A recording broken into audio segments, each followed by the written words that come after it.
Hey all, well, with the cooler weather, Dan and I have decided this afternoon that we were going to build a couple of new raised garden beds.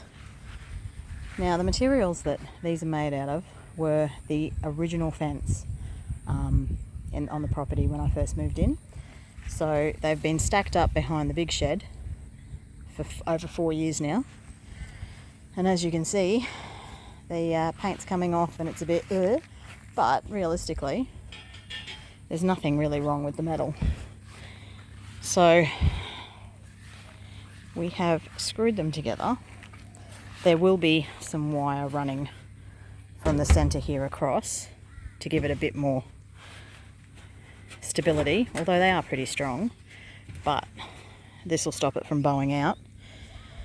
And I'm actually going to be making Hugelkultur beds out of these. There's 2 here at the moment.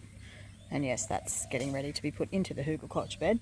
So if you're not too familiar with what a Hugelkultur bed is, it is a raised garden bed, or it could be a swale or any kind of area that you layer with organic matter. The base of it is generally big solid bits of wood, and then smaller bits of wood, then leaf litter, then mulch, then soil. So the whole point of it is it will fertilise itself as it breaks down. It's also really good with water retention, so you water it less.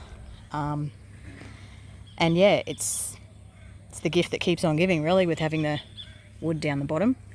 So this will be my first one that I've built, but we will keep you up to date with how it's going, and I'll definitely show you how we put the layers together. But as you can see, I've just got the old pallet from the compost. We pulled one of the pallets out that was rotting, and they're untreated pine, and I thought I'd stick them in here because they will eventually break down, so may as well compost them. So yeah, we'll have 2 Hugelkultur beds in the next few weeks to share with you. Love to be able to put them together more quickly, but unfortunately work gets in the way of gardening. So here you go, compost, Hugelkultur, wicking beds.